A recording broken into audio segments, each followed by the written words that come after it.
The following talk is sponsored by the Classical Liberal Arts Academy. If you're watching the video on YouTube, please take a moment and subscribe to the Academy YouTube channel. You can always access the channel by going to classicalliberarts.com/YouTube. We hope that you enjoy the lesson. God bless.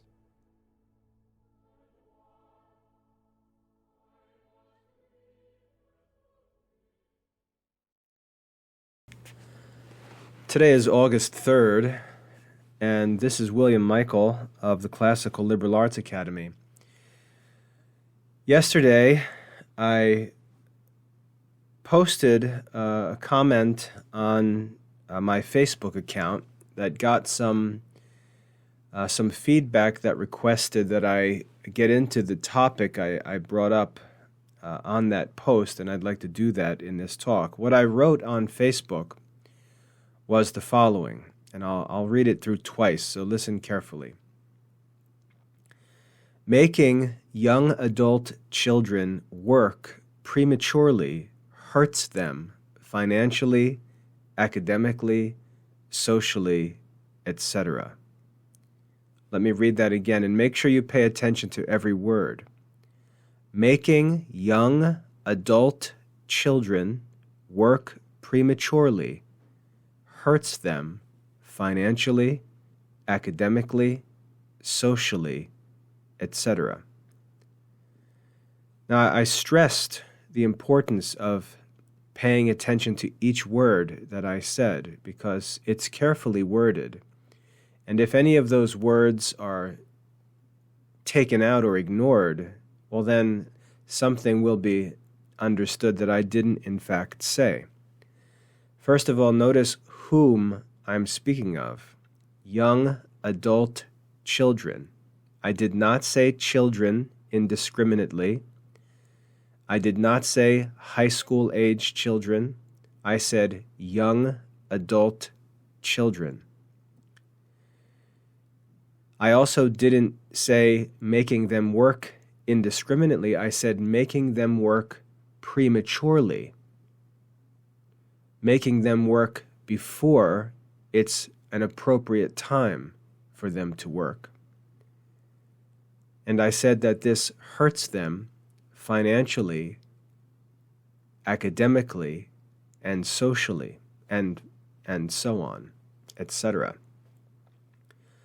So let me share and get into the details of what I mean when I say this. There is a popular message among conservatives, a popular message that I think they draw from a man like Mike Rowe, who, if you remember back some years ago, did a TV series called Dirty Jobs, where he went around highlighting these different dirty jobs that men do, and this man Mike Rowe, if you're famous with him, you can Google his name, Mike Rowe, R-O-W-E. He spends a lot of time talking about the importance of physical work and crafts and trades and things like that.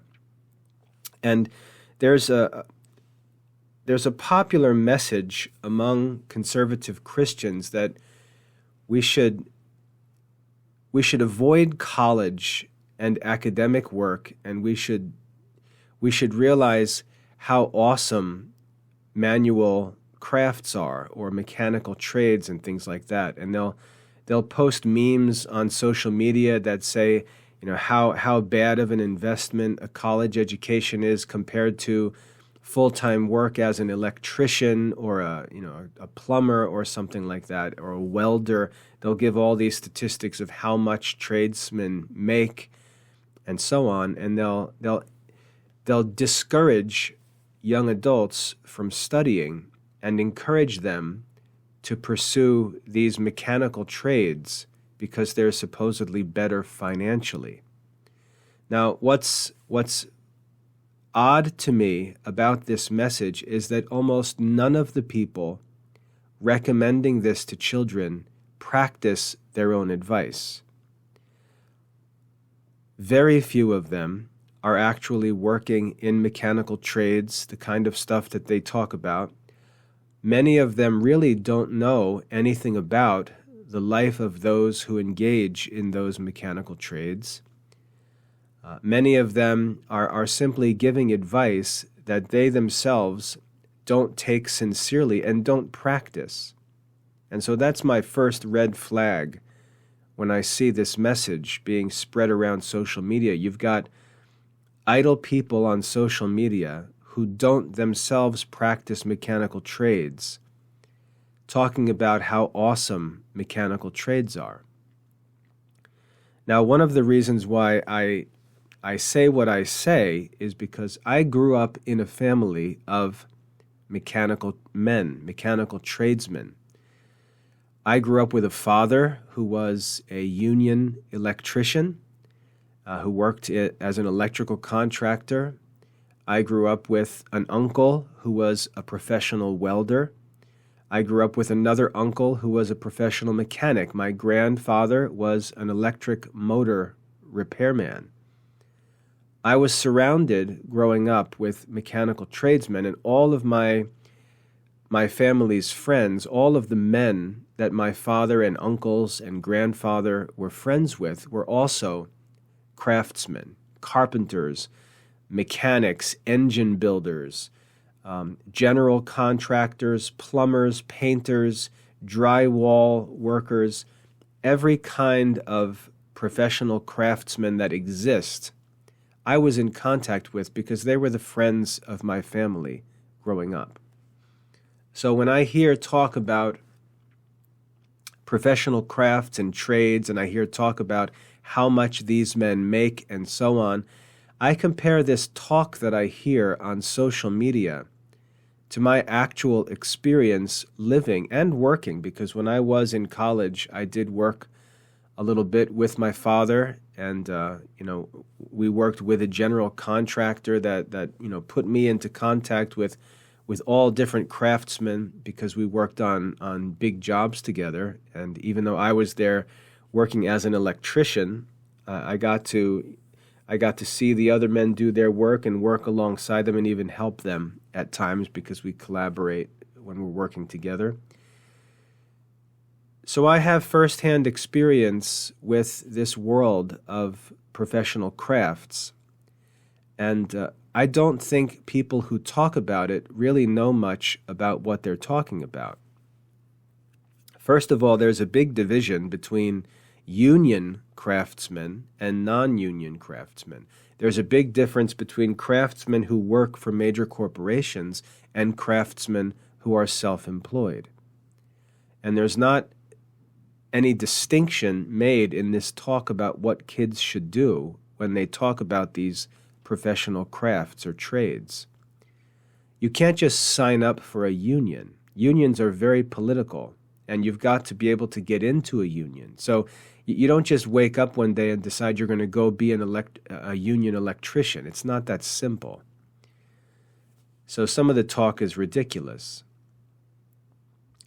And secondly, if you're going to go into trades as a self-employed business owner, as an independent carpenter or electrician or plumber or so on, there are licenses required for these. You can't just go be a plumber. You've got to go through training to become a licensed plumber. And even if you do go through with that and become licensed and all, and it's not easy to become licensed as an electrician or a contractor. This isn't simple, and these trades are often disrespected. Like any dodo with a truck and some tools can go become a highly paid craftsman. You've got to have the crafts. You've got to actually be good at the work.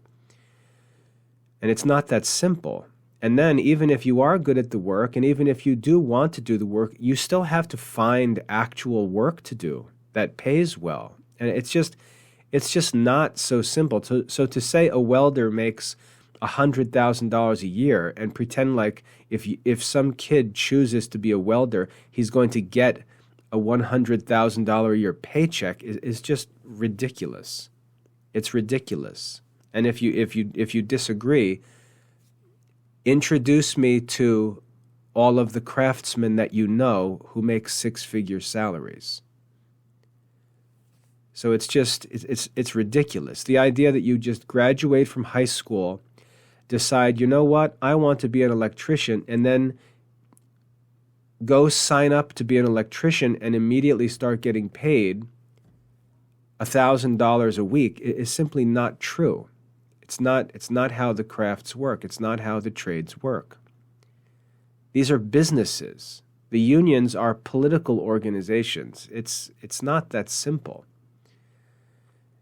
And yet many kids are being told that they don't have to go to college, they don't have to worry much about school because they can just be craftsmen.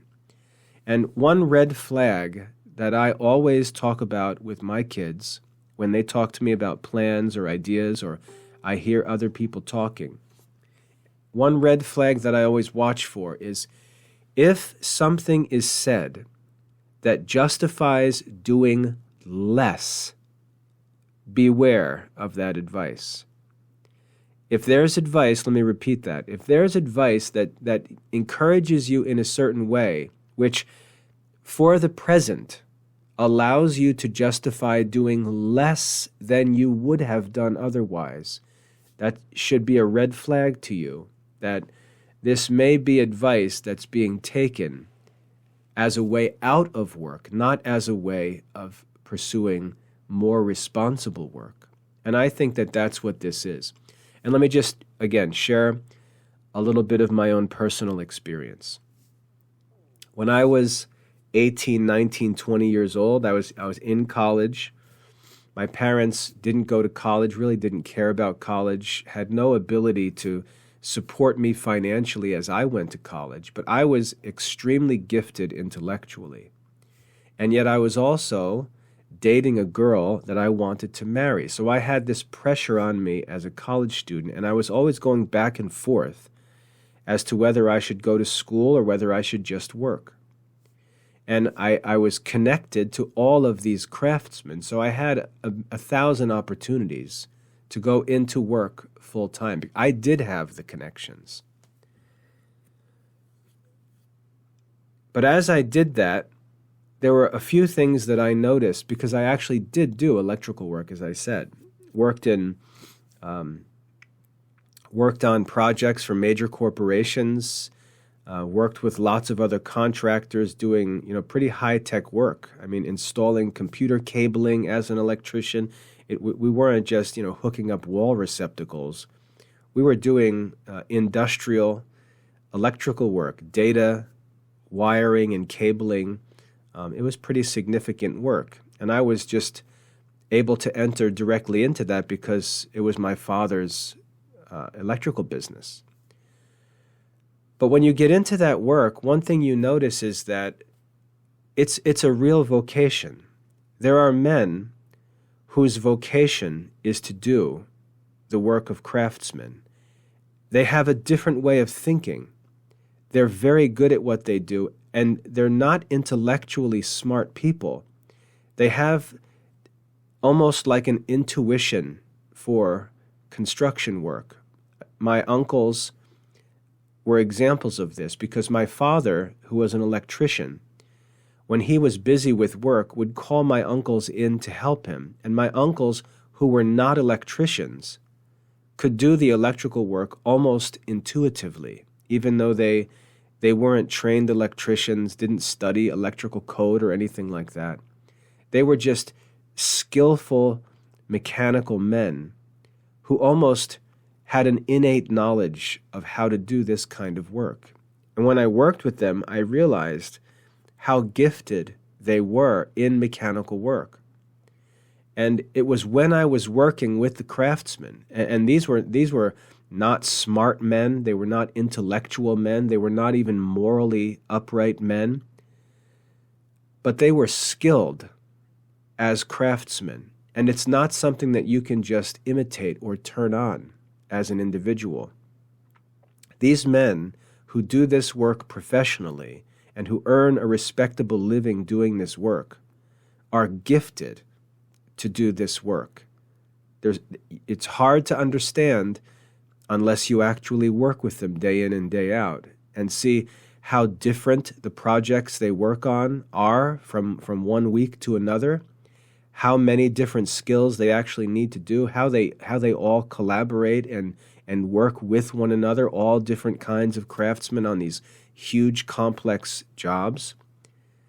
It's very challenging work. I also saw, because my father owned the electrical contracting business, I also saw all the work that had to be done behind the scenes. I saw all of the estimates and the quotes and the bids that had to be submitted. I saw the jobs that were gained and the jobs that were lost. I saw all the phone calls throughout the days. I saw, all the behind the scenes work that needed to be done just to get jobs to do, without which there's no money to make. And so it's much more, he didn't just get up in the morning and go grab his tools and go to work. There was a ton of business work that needed to be done. And there are other things too. My father and my family was very well connected in New Jersey and New York. They were very well connected. My father had friends and connections everywhere in New Jersey, in New York, all different crafts, all different industries. He knew people in all different places. He knew the engineers who supervised the different warehouses and office buildings. He knew men who owned other contracting businesses, and they all collaborate and work together. An individual can't just jump into that and make a living. There are already people in those industries doing that work. So the idea that the crafts or the trades are just some easy money for people to jump into if they decide to do it is simply not true. It's not that simple.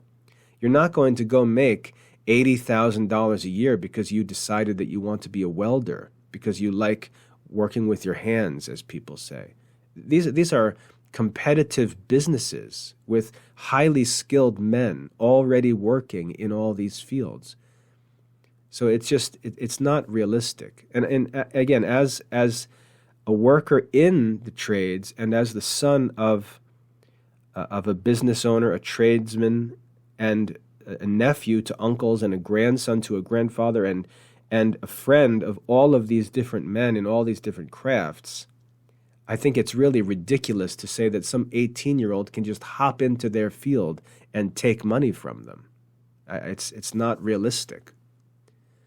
The other thing I noticed was, as I did that work with my father, there was a period where I was seriously considering leaving college and just going into trades work full time, because I had the opportunity to take over my father's business. I could have just inherited the whole thing, started doing the work and taken it over. So I had the most perfect opportunity as a 19, 20-year-old young man to actually get into a craft, get into a trade with all the connections already established, all the contracts already established. But there's more to it than that.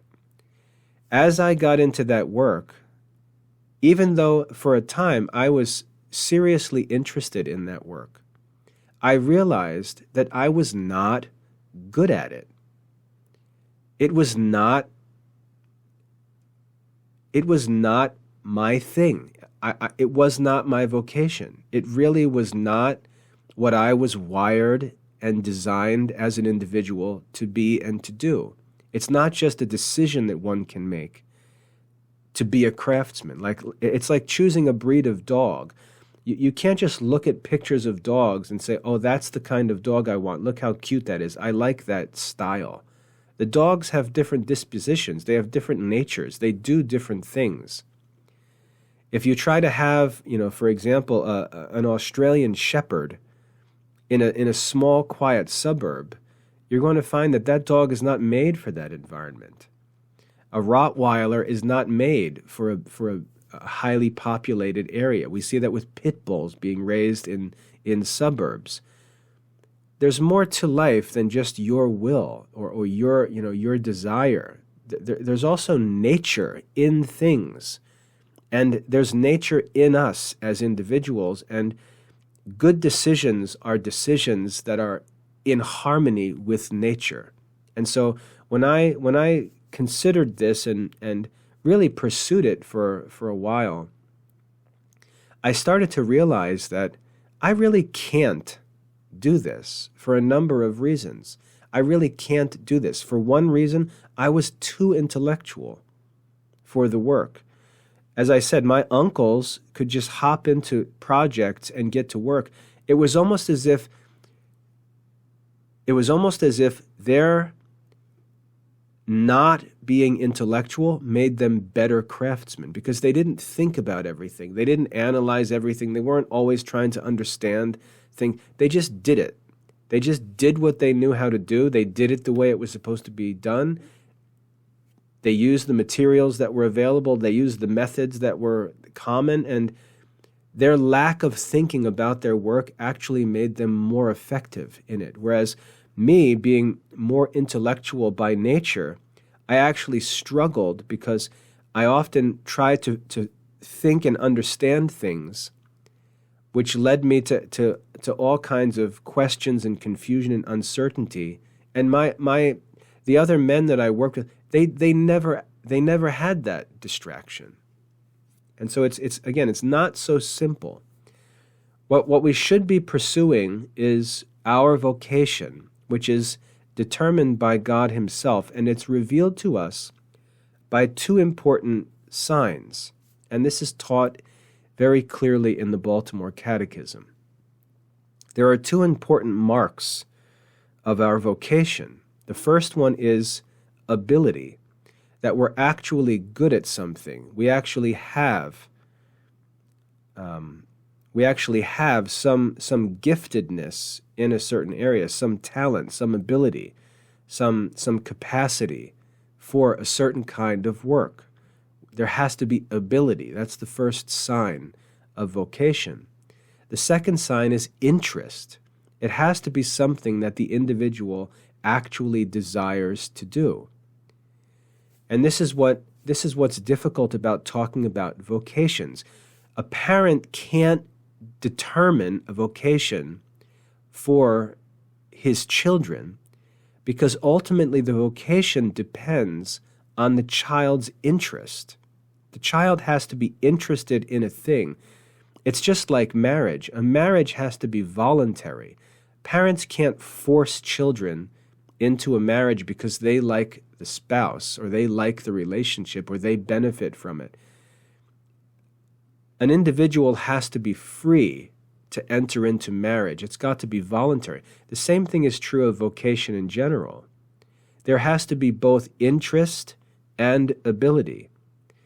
On the other hand, if there is interest and no ability, then it's likely that that's not a person's vocation. For example, if some child who's not good in school and doesn't have any money decides that he wants to be a licensed physician, which requires 10 plus years of schooling and costs hundreds of thousands of dollars, that child may claim to have an interest in a certain occupation, but he doesn't have the ability or access to that thing. Now, when it is God's will, he will have the ability and opportunity and access. The doors will open. But when we find the doors not opened, when there's not ability, there's not opportunity, there are not connections that are necessary, the interest can be misleading. The interest may actually be an interest in something else that the child just doesn't understand at the moment. And so this question of vocation is difficult, but there are two signs, interest and ability. And what I learned when I went into work in trades, I learned that even though at that time I had interest because I was interested in getting married, and for me, getting into trades work was the means by which I could get married. I had interest in it, but I did not have ability in it. Even though I was a resourceful, well-rounded, highly skilled, and mechanical person, I did not have the kind of ability or skill for that work that was necessary for successful professional work. in that field.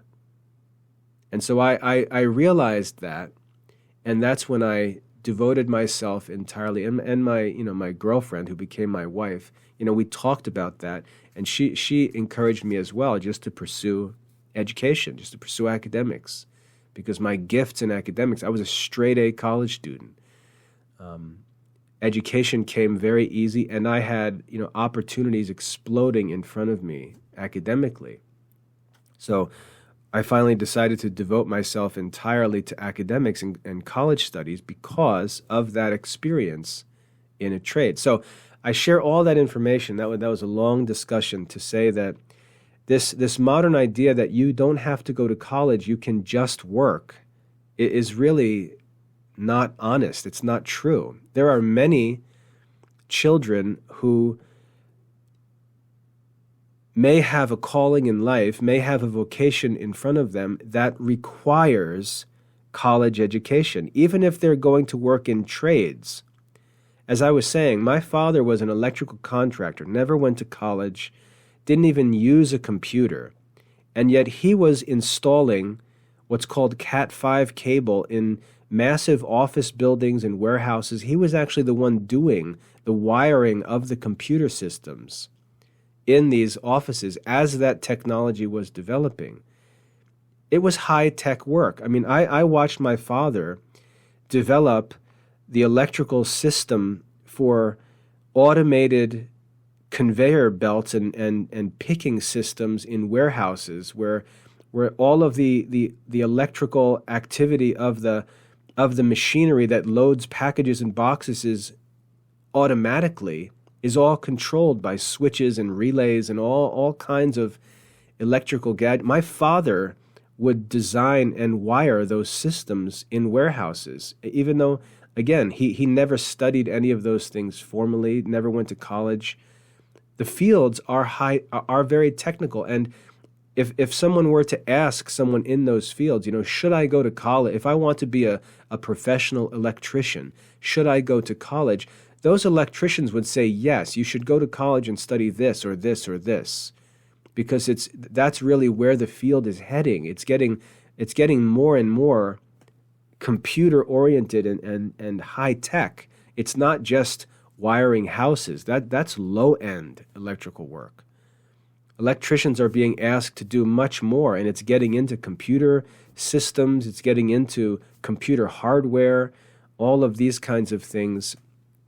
And the experts in those fields would probably advise students that if they wanted to get into those fields in the future, they should go to college and learn about these different computer systems and computer engineering and stuff like that, because that's a big part of the future of the field.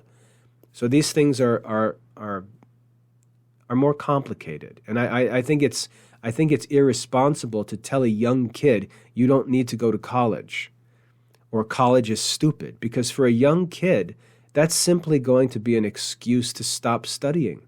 I know I experienced that in my own family, because when my oldest son became interested in the military, my firstborn, he became interested in a military career, he immediately realized how low the requirements were to pursue a military career, and that became an excuse to study less as he prepared for his military career. And so you see how that talk about the future career can be used as an excuse to study less, to do less at a time when you should be seeking to do more. And that was a problem for my oldest son and my oldest daughter and my second oldest son, which wasn't corrected until my oldest son made enough progress in his developing military career to look back and say, I screwed up because I didn't realize how important studies were. And then that message trickled back to my other kids, and they started to realize they had to take studies more seriously. But this talk about college being unnecessary, college being stupid, that's like poison in the ears of a high school-aged kid who needs motivation to study and instead is being told that this academic work is stupid and unnecessary, and you can just ignore this and go jump into the world and make $90,000 a year. that's not honest advice for a kid. And I think a lot of people are listening to that, and it's just being used as an excuse to do less, to neglect academic standards, to neglect academic work, to lower the standards in home schools, and so on. The truth is, our society is becoming more and more automated, where everything that can be automated is being automated. Any kind of mechanical work that can be done by a machine is going to be done by a machine, and that's going to increase in the future. So this idea that you can just go do mechanical work is just not true. The idea that you can just go do simple construction work is not true. Most of the stuff is being prefabricated. So this idea is overly simplified. And I don't think that most people who talk about these things actually are familiar with the details of these trades. That's part of the problem. You still have to understand accounting. You have to understand advertising, customer relations, business management, legal issues, code in different fields and different crafts. You've got to be able to have the wisdom to manage business, to predict the future, make decisions about what you should work on and shouldn't work on. It's very complicated work, and it's spoken of disrespectfully by people who think that because they could go to college, they can very easily hop into some trade and be successful. It's not true. So that's the first thing. The second thing, this is a totally separate subject. A second thing is when kids get older, when kids get into their teenage years, parents often like to think that children should start paying their own bills. And again, based on a child's vocation, I think that that's an overly simplified, stupid idea.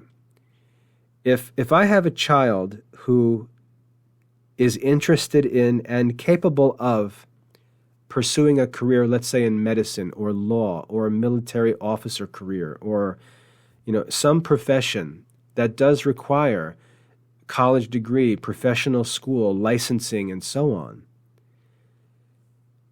Anything that my child does other than pursue that professional occupation is a distraction. So if my son, who has the interest and ability in becoming a military officer, needs $200 a month, first of all, military takes care of this because ROTC pays students, so it's not much of a problem for my kids because they're paid in college.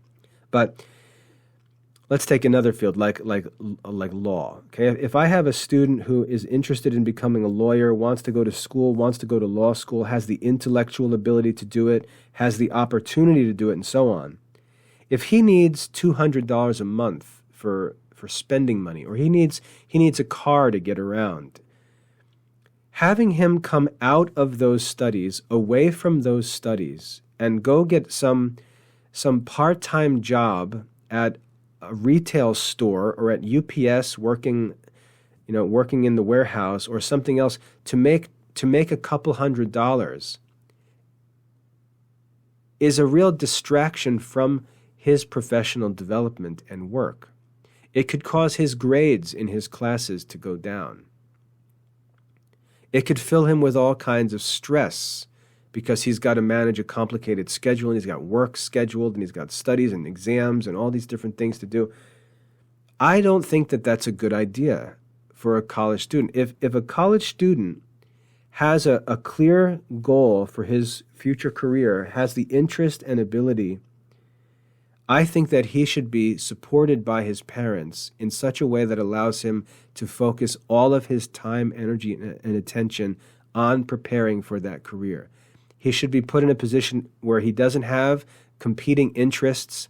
He doesn't have stress from other responsibilities or other things to do. He's not distracted from his studies, but he's allowed to direct all of his attention and energy and time to his studies because he should be trying to get the highest possible grades for the next step of his career. He's got to get admitted to grad school. He's got to get admitted to law school, whatever it may be.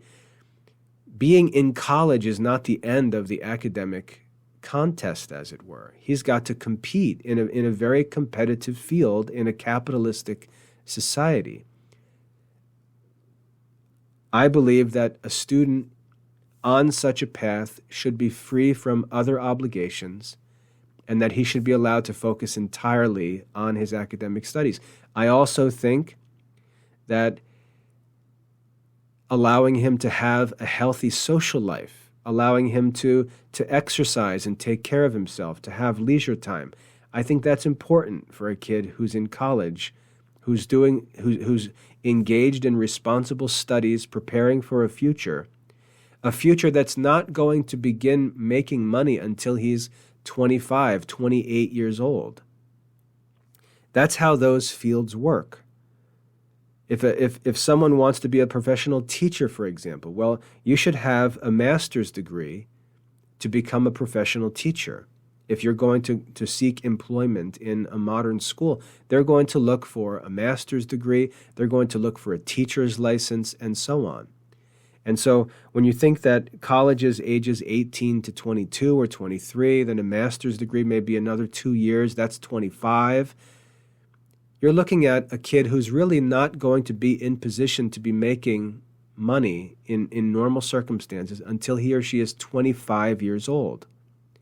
And I think that parents need to realize that if they want to promote their children's pursuit of those professional careers, that their support for those children needs to extend further into their adulthood until they come to a point where they are able to work at the right time in the right way, doing work that doesn't distract them from their career but actually is part of their career. That's what I mean by making young adult children work prematurely. So like I said, my son Jonathan, he's in his senior year in ROTC, and next summer he's going to be commissioned as an officer in the military. He'll have a full-time career, full-time salary next summer. He'll be 24 years old. I don't believe that he should be working part-time jobs and have financial stress and all this kind of stuff when he's a year away from his full-time career.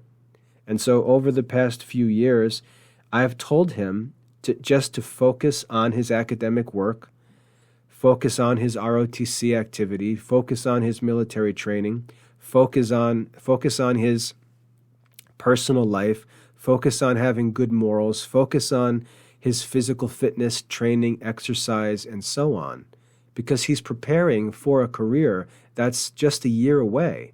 And I don't want any distractions. I don't want anything hindering him from an honorable career that he actually desires and is in line to begin in just another year. I want him to wait to work until he enters into that work and devote his time and attention now to his studies. And my message to him all along, all through his college years, and there have been many distractions, many issues, I've said, just focus on your studies. Focus on your studies. And when problems come up or there's issues, I can help take care of those issues. Focus on your studies. Because what I tell my kids is, at this point in your life and at this point in my life, it's much easier for me to earn a couple $100 to help you with than it is for you to earn a couple $100. And the work that you're doing in school is full-time responsible work, preparing for a full-time, long-term professional career. And so I've encouraged them to just focus on your studies, focus on your studies.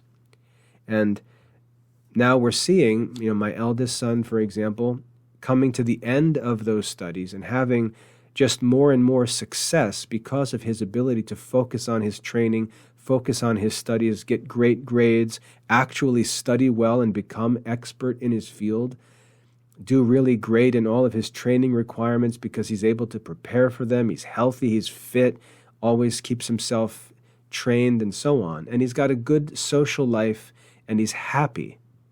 I think those things are underestimated by parents. And in the end, he's going to end up as an officer in the military and have his whole future established on a stable foundation as a young adult, that's what I consider to be success for him in his profession. The same is true for my other kids. David, my next oldest son, is a sophomore. He's getting started in the same plan, and this year, going into his studies, he's got a car payment and some other things, and I told him that I would take care of those things because, like I said, it's easier for me to earn that money and allow you to focus on your studies than it is for you to earn that money. For you to earn that money, it actually will take a lot of time. It'll take a lot of hours outside of study and class time and other things you should be doing, because you're not going to earn very much as it is. So your method of earning is based on how many hours you spend working. Whereas I'm 48 years old with nothing else to do but work at this point in my life. It's much easier for me to make the money that you need than for you to make it. So I would rather you focus on your studies, focus on your professional training, and allow me to help financially. And we're talking about, pocket money issues. We're talking about, sporadic expenses that come up. We're talking about a car payment, some gas money, some extra money for some food, things like that. It's much easier for me to provide that money for him to stay focused on his studies than for him to have to go out and do it. Just because we're going to make some kind of argument that you should be able to pay your own way. I think that's really stupid to say that. He is paying his own way. He's in the midst of preparing for a professional career. He is paying his own way. He's already, he's already contributing to his long-term stability in a real vocation, in a respectable vocation. He's already doing that with full-time studies. I don't understand why we treat college kids like they're just idle and that they should work. I know that when I devoted myself to college, that's how my father treated me. He treated me as if I was an unemployed person, even though I was a full-time student getting straight A's and winning awards at a university. Some people, they just have this view of education that it's idleness, when in fact it is the means to professional careers in honorable fields and professions. So I don't understand why college kids are always treated like they've just got tons of time and nothing else to do, and they should be paying their own way. I think that's a very selfish attitude from parents. One of the reasons I wonder about this is I wonder if parents, especially parents who have gone to college, if they look back at college and think that it was easy, but they didn't get good grades and they really didn't achieve much. They just checked the boxes, did the minimum requirement work that was needed for the degree, and they imagine that is the standard for college life, when really that's not the standard for college life, because students who are in college, the opportunities that come through college studies really come to those who are most successful. I was a straight-A college student. I was inducted into honor societies, Phi Beta Kappa, and as I worked through my college years, because of the quality of my academic work, people contacted me with all kinds of opportunities. Professors reached out to me and invited me to do things.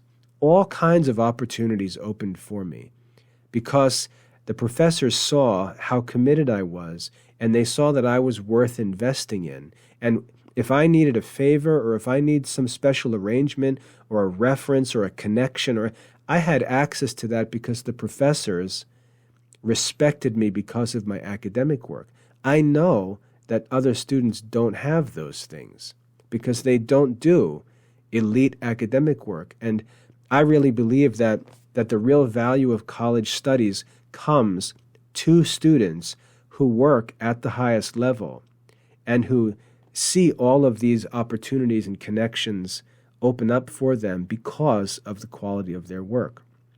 So I wonder if one of the reasons why parents sometimes dismiss college as not being that big of a deal is because of how they handled their college studies. So I think that could be a cause of this way of sort of dismissing college. Like Elon Musk, for example, will say things like there's no need for college. College is just, where you hang out with your friends. Like you can study on your own. You can just go online and study computer program. Yeah, that's all true, but you can't become a licensed physician like that. You can't become a lawyer like that. You can't become a licensed teacher like that. You can't become a licensed plumber or electrician like that. So it's really not true. Yes, it's true. If you're an entrepreneur, in some fields, you may not need any licensing or professional degrees, but that's not true in many fields. And so it's an oversimplification. Maybe Elon Musk didn't make the best use of his college years in terms of study. That doesn't mean that it's true that college is just for your friends. College is a means of gaining access to influential experts in different fields, getting access to connections, getting access to resources, getting access to opportunities in different fields that are essential to those professions. It's not some silly time where kids go join a frat and goof around and get C's in their classes. And that's that student's choice. And yeah, for that kid, I would argue that college is probably not going to help him very much. But that's his own fault. That's not true of college. That's true of that student's use of college. It also is true where students choose to attend colleges that really aren't going to help them in their profession. So it's more complicated than that. But I think this attitude, this dismissive attitude, like college is irrelevant. If you go to a doctor, or if you employ a lawyer, or if you make use of these professionals would not exist apart from college studies and successful college studies. So I think this attitude, like these things don't matter, it's just another example of how Christians are irresponsibly surrendering whole areas of society to unbelievers who think we're idiots because we don't pursue these things, especially when they're subsidized and funded by our government. The government is basically begging people to go to school, willing to help them financially, and they choose to scoff at it and pretend that doing less is better. It makes no sense. So we complain that, the colleges and the universities are all liberal. Well, why do you think they are liberal? Part of the reason they're liberal is because conservatives have decided that it's cool to scoff at education. Well, spite yourself. The colleges become controlled by liberals, but that's not because the colleges are evil. It's because the liberals are doing the work, and they've gained control of the university campuses. That's honorable for them. They've worked and gained control. So I don't understand how we think that this dismissive attitude for something that our entire society is built around is prudent. And I don't think that suggesting that if our kids want to prove themselves, rather than by achieving great things academically through influential academic institutions that give them access to all kinds of opportunities in life, licenses, degrees, connections, resources, and so on, I don't understand how making their ability to come up with the pocket money they need while they're in college is the real test of their character. I think that's really stupid for parents to act like that. So again, to get back to my original post, making young adult children work prematurely hurts them financially. Well, now, if you have a short-term mind and you're short-sighted, you say, okay, well, if Joseph doesn't work, he'll have $0 in his pocket. And if Joseph gets a part-time job working at the local grocery store, he'll have $120 a week in his pocket. Therefore, working at the supermarket helps Joseph financially. That's very short-sighted, because Joseph is going to spend 15, 20 hours a week at this supermarket, which has nothing to do with his vocation, in order to change the amount of money that he has in his pocket. And that job could have a negative long-term effect on his profession, which would give him the opportunity for much more significant financial advantage. When I went to college, in my freshman year, I took a general psychology course. And the first class of the semester, one of my first college classes I ever took, the professor, who was a clinical psychologist, lectured the class about the direct correlation between hours that students work part-time jobs and their grade point average. And he made the argument to us as freshmen that working part-time jobs is not worth the effect that it has on your ability to earn good grades. And he showed all of the data and argued with us as his advice to us as new students, that as far as we were able, we should devote ourselves to our academic studies and not be distracted by part-time work, concerns about pocket money and things like that, because it's not the proper time to try to make money in your life. It's not the proper time to make money. And thankfully, I was taught that as a freshman. But to have kids who are in college, going to college, talking about career plans that require education, and this includes religious life, the priesthood, and so on, to dismiss their academic work, to dismiss the importance of college studies, to dismiss the importance of earning the highest possible grades while in college and really getting everything you can get out of the college experience while you have it, and instead say that the measure for your responsibility is going to be whether you work at a supermarket to keep pocket money and gas money to pay your car insurance and things like that. That's what we're going to use as your parents to judge whether you're living a responsible life or not. I just think that's crazy, honestly. I think it's crazy, especially because, as I said, for 40-plus-year-old parents, it's much easier for us to earn that money to help our children than to ask them to earn it. And that's why, again, I say making young adult children work prematurely hurts them financially, academically, socially, etc.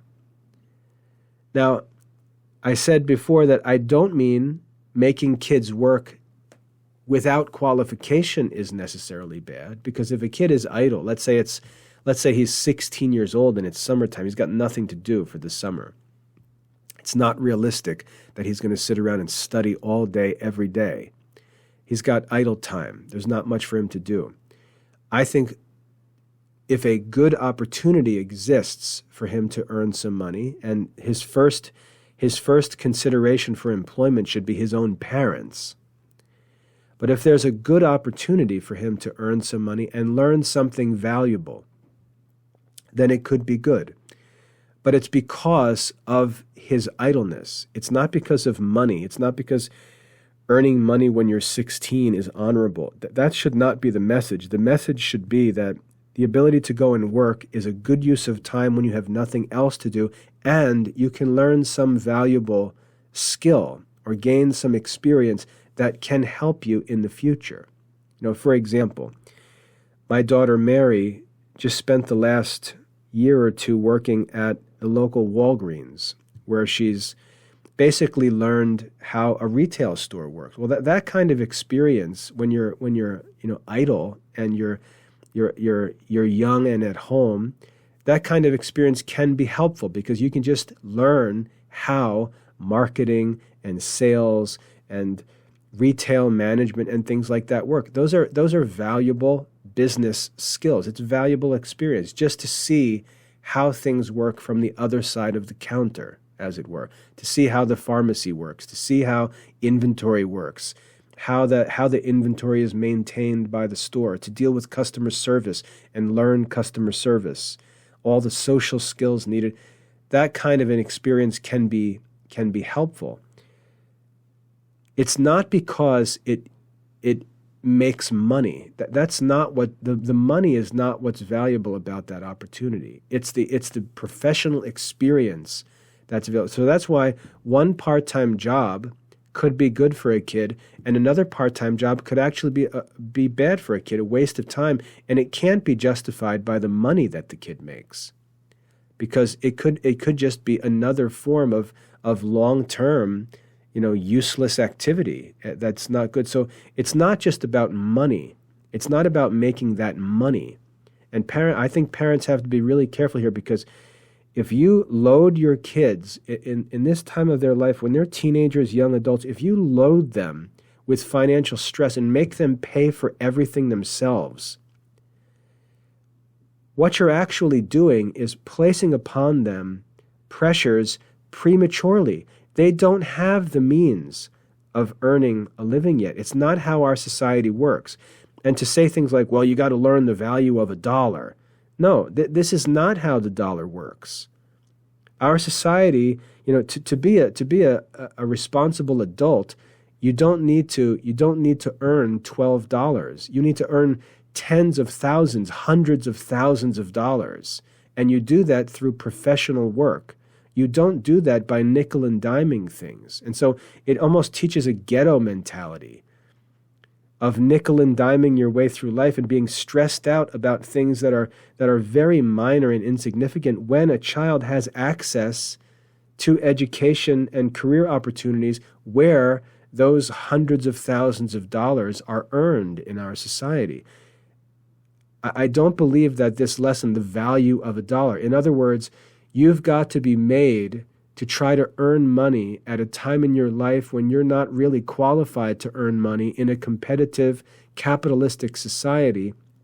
And we want to intentionally push you into that capitalistic society, into the job market with no skills, no experience, no education, and force you to make your money in that system, because that's going to teach you the value of a dollar. That's not teaching the value of a dollar. That's just a stupid plan for a kid's life, because it's not how our society works.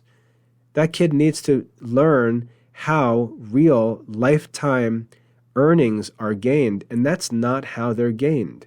That's not how the dollar works. So I just think it's short-sighted. I think that many parents, they get into these groups where this is how their peers think and this is how their friends talk. And so they do these things to impress their peers or to impress their group, or because they're political conservatives and they like guys like Mike Rowe who talk about manual labor, how important our workers are. Therefore, we're going to take our intellectually gifted children with access to education, and we're going to pretend like they need to prove themselves in the manual labor market before we.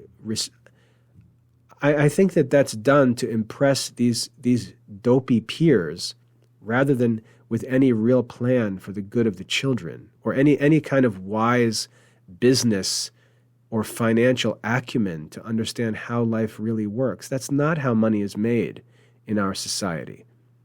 That's how ignorant people are forced to make money. That's how people with no connections, with no education, with no resources, no opportunities, that's how they're forced to make a living. There's nothing to learn from that, because our children, hopefully, don't actually live in those circumstances. It's like saying if noble families of the past forced their children to work as servants of the household to teach them the value of money. No one would do that, because that's not how life works. Jesus said, "To whom much is given, much is expected, and to whom little is given, little is expected." These common hourly wage jobs, they're for simple people who have no other option. That's who they're for. It's a way for people who have no connections, no education, no experience, problems with their lives. Maybe they're not all there mentally or physically. That's who those simple hourly wage entry-level jobs are for. They're not tests of anyone's responsibility. And kids who have been given more, kids who have opportunity, who have resources, have connections, and so on, they're asked to do more. because that's their role in society. They have a role to pursue higher things, not take jobs from simpler people, but to pursue higher things and fulfill their potential, and then use all of their advantages, all their education, their privileges and resources to help those who don't have them. That's how society truly works. So I just think there are so many problems with this common talk about kids working. I think it's ignorant. I think it's short-sighted. I think I think it works against the children's actual progress in life. I think it stresses children unnecessarily. I think it discourages them from pursuing higher things because they know that if they're going to pursue some higher thing, they're going to have to pay their own way in order to prove themselves to their parents, and their parents are going to sit there in their 40s and 50s, blowing money on vacation and travel and cruises while the kid's being made to work a part-time job to earn his car insurance money. I think it's selfish on behalf of parents and irresponsible. And I think in the long run, I think the parents will end up regretting those decisions that they made, because it would have been much easier for them to take that stress away from their children, allow them to focus on long-term professional careers that the kids actually were motivated for. It would have been much easier for them to just help their kids during those years and support them financially and allow them to concentrate on their studies, internships, things like that, and in the long term enjoy a life that they're pleased with. And the parents would also be honored by those long-term achievements of their children. But instead, they choose this short-sighted, ignorant path of telling the kids that if they want to prove themselves responsible, they've got to pay their own way. That's not parenting. I don't think that's the golden rule. I don't think it's loving. And I think it also sends a very negative message to the children. Like there's no benefit. Like, what happened to all this talk about all the benefits of family life? What happened to all that talk for that child who was probably made to help the parents while he or she was younger with chores and all kinds of things that he didn't get paid for?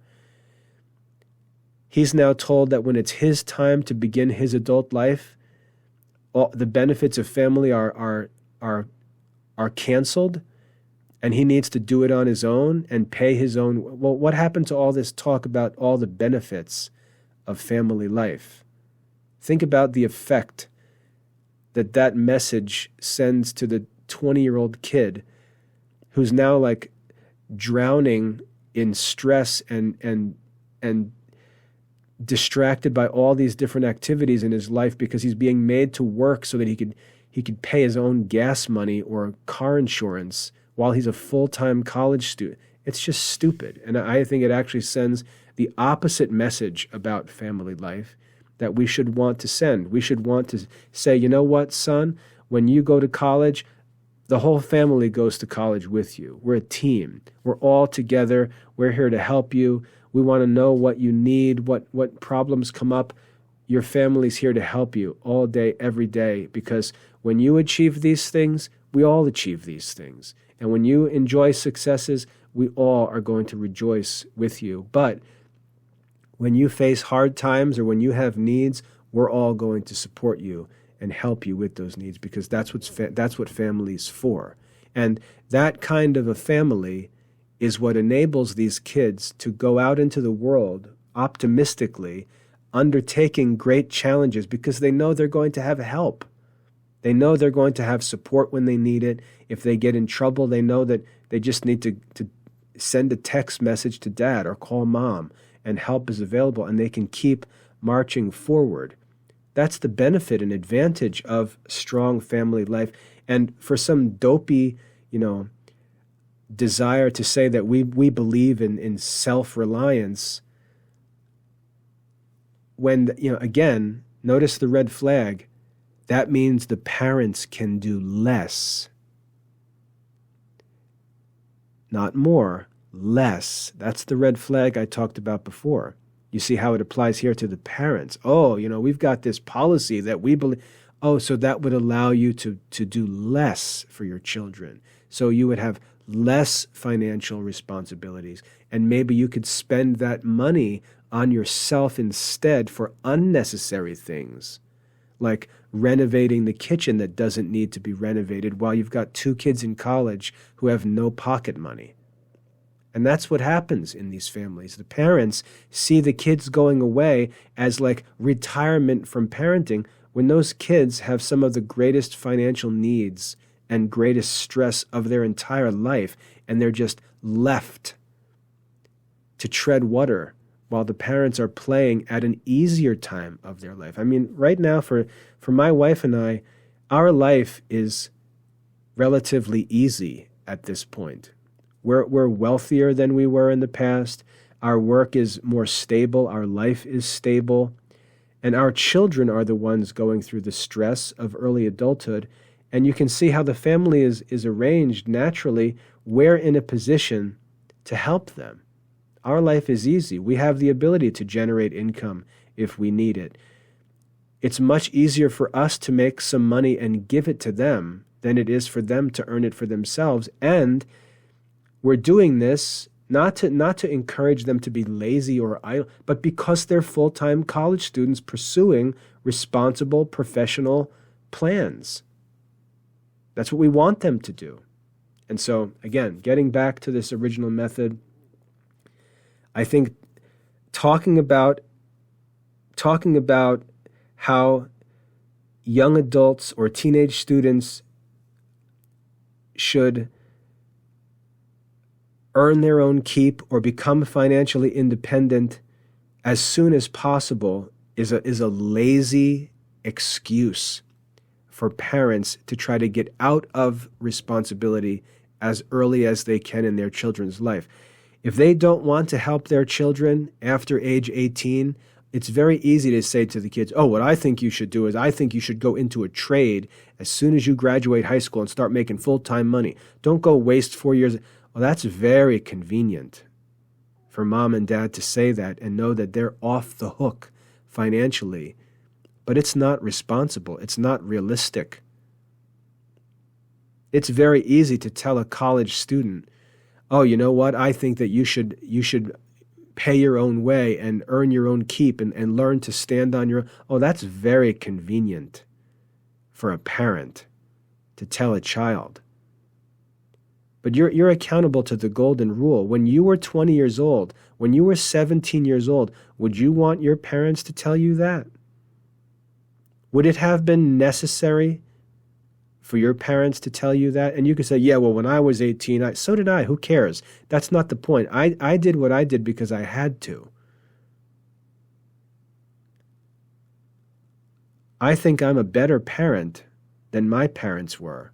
And when I look at my kids, I don't just look back at what I did and say, hey, spite you, I'm going to make you do the same thing I had to do, which was miserable. Well, I had no choice but to do that. My kids have different opportunities, and I'm not the same kind of parent that my parents were. So I'm not going to make my kids do what I did or compare what my kids are doing to what and always rail on them about how much easier their life is. And that's just stupid. Thank God my kid's life is easier than mine because mine was miserable when I was a young adult. I would never want my kids to have to do what I did. I want to be a generous parent who shows my kids wisdom and goodness and love because I want them to see the character of God in how I deal with them, the way God deals with us.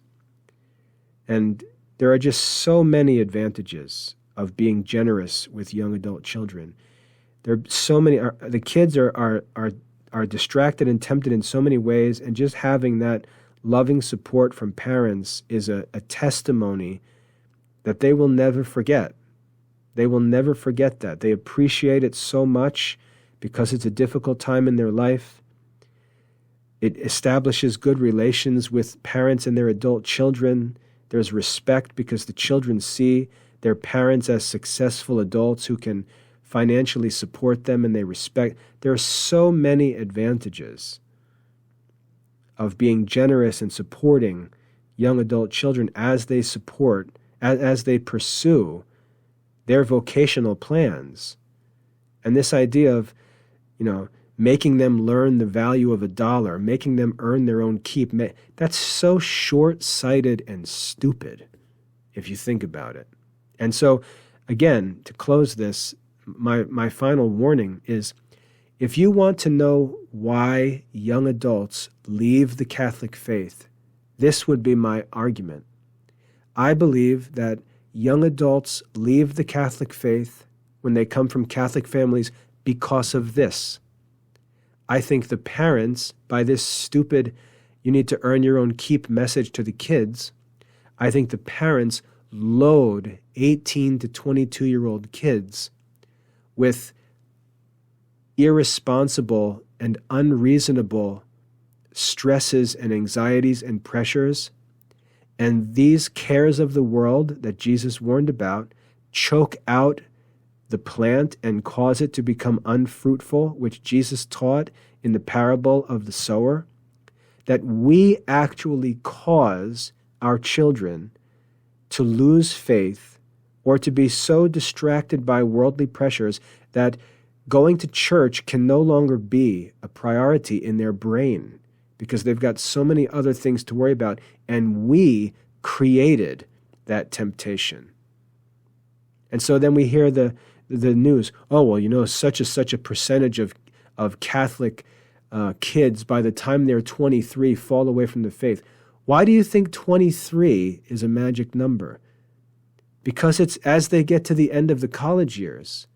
They've been forced under all of this unnecessary pressure and anxiety to get themselves through college, and now they've actually achieved it. They've actually gotten themselves through college, standing on their own feet with no help from their parents, and they look back, they got no help from church, no help from parents, no help from other Christians, and they look back and they say, I don't owe you anything.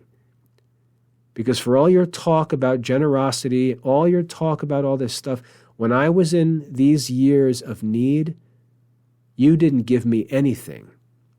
You told me that I'm responsible to go stand on my own feet. So don't give me this community baloney.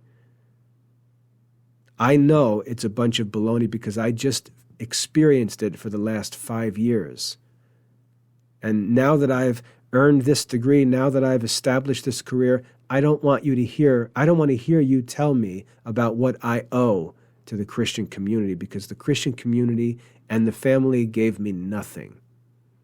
It's not a surprise. I think it's actually reasonable. And then what I believe happens is that those kids, they settle into their own lives. They come out of this survival mode, as I call it. They settle down. They're able to think more clearly. And when they get a little older, they're able to think soberly through questions about religion. And I think that that's where many of them can find a way back in. But their parents are part of the reason why they feel averse to religion and to the Christian community, because when they faced their difficulties, they were told they had to bear their own burdens by themselves, which undermined everything that the church and the family is supposed to be for. And when they finish their achievements, the church holds its hand out looking for tithes and donations. The parents hold their hands out looking for credit and praise and even possibly financial support. And you see what a terrible message, what a ridiculous message that is to young adult kids. That's what I think is happening in modern society. So anyway, that's what I meant when I said making young adult children work prematurely hurts them financially, academically, socially, even spiritually. I hope that's helpful. God bless.